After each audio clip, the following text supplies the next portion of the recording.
Vamos falar do profeta Ageu a partir da obra de Valtair Miranda. Enquanto nós temos em Obadias uma profecia para quem está no exílio, nós temos para Ageu uma profecia para a reconstrução do templo. Em questão de falar sobre a reconstrução do templo, passou o exílio e os babilônios já foram sucedidos do domínio mundial pelos persas. Estes tinham uma política de domínio diferente dos impérios anteriores.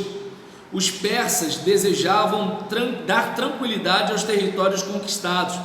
Isso fez que Ciro permitisse o retorno de alguns judeus exilados.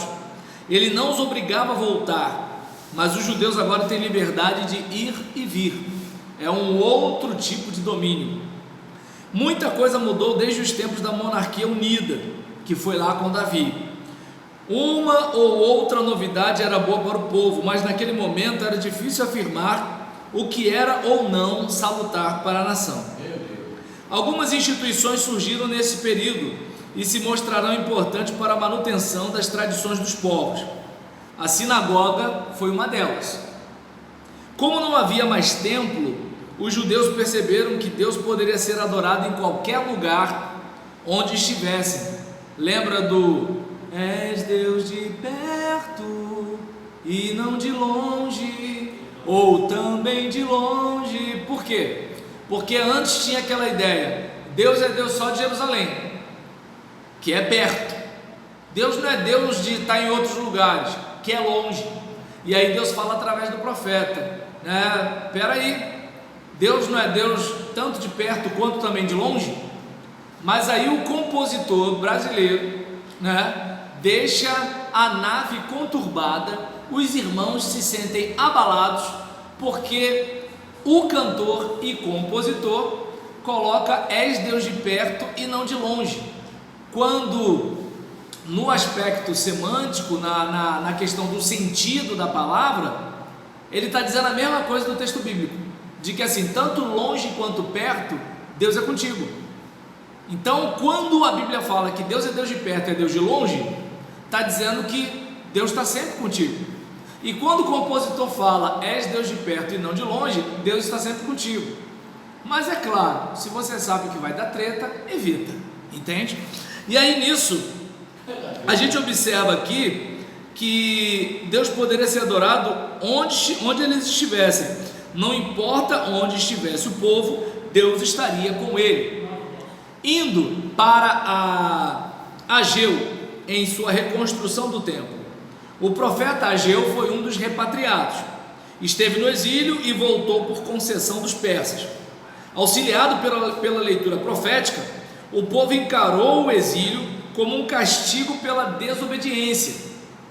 Por causa disso, a idolatria não era mais um problema, e pouco foi mencionada pelos profetas nessa época, porque o pessoal já tinha aprendido. A última vez que a gente cometeu o pecado de idolatria, deu mal, entendeu?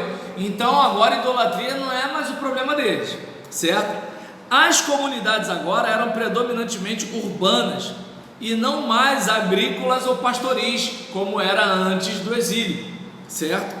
Com isso, não só as mensagens passaram a ser basicamente cosmopolitas, aquela coisa tipo Rio de Janeiro, né? E aí nisso,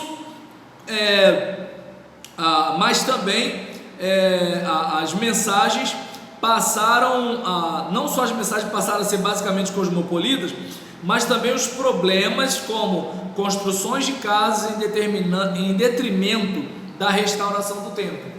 É aquele caso, né? Quem é que nunca viu isso na própria igreja, né? A casa dela é um brinco, mas a igreja ela não ajuda a limpar.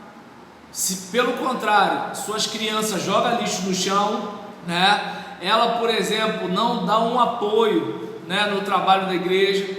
O cara, por exemplo, é pedreiro de mão cheia, mas se não ajuda, entende? Não ajuda. Não que a igreja não possa dar uma moral para o irmão, a questão é, então é o seguinte, se não rolar, né? Aí, por exemplo, a gente tem situações desse tipo em que a minha casa fica boazinha, agora a casa de Deus em ruínas. Tem uns irmãozinhos que fazem coração, outros não, você prefere um calorzinho, entende? E tem aqueles que não fazem nada, né? E não, e o pior, ainda tem aqueles que falam assim, mas essa parede, olha o reboco, e não sei o que, não sei o que lá. Aí fica assim, miserável, o banheiro tá sujo, mas que vergonha, pastor, tá vendo isso não? Pastor aí, cachorro. E aí nesse caso, a gente olha para cá e vê que é o seguinte, o povo tava meio que assim, eu vou cuidar da minha vida, deixa o templo para lá, certo? E aí, claro, a gente sabe que hoje a casa de Deus é o nosso próprio coração, mas eu pergunto, o visitante merece chegar naquele templo mal cuidado? Você merece sentar num banco rasgado? É isso mesmo? É isso que você merece viver? Então beleza, parabéns para você, continue assim. E nesse caso aqui, a destruição do templo traz outra contribuição teológica para os judeus, a convicção de que Deus não habitava em templos feitos por mãos humanas. Deus é maior que qualquer casa construída para Ele. Eles agora sabiam que Deus poderia ser adorado com ou sem templo, nele ou fora dele. Essa mensagem perderá um pouco da sua força com a reconstrução do templo, mas será retomada por Jesus no diálogo que ele teve com a mulher samaritana, João 4, versos 21 a 24, onde Jesus diz que o Pai procura verdadeiros adoradores. E aí eu compus uma música em que, já que o Pai procura, acha-me, Senhor, beleza? E aí nesse caso, o profeta Ageu questiona os valores do povo, que tem até boas intenções, mas não conseguia pôr em prática seus ideais de retorno à aliança. Talvez seja isso que traga mais crise para o profeta. O problema não era o templo em si, já que Deus não precisava dele, mas o que ia no coração do povo, que resultava na construção de suas casas em detrimento daquela que seria a casa de Deus. Pôr o templo em segundo lugar era pôr o próprio Deus em segundo lugar. É aquela questão de você tratar as coisas de Deus como assim, depois eu faço, quando der eu faço, não sei se vou fazer, não estou afim, não sou obrigado a nada, entende? Irmão, eu preciso de você para tocar, você vem? Não sei. Por quê? Não sei, pastor. Miserável, se tivesse mais de um instrumentista, tu ia estar na fila querendo tocar, mas você sabe que você é absoluto, aí fica lá,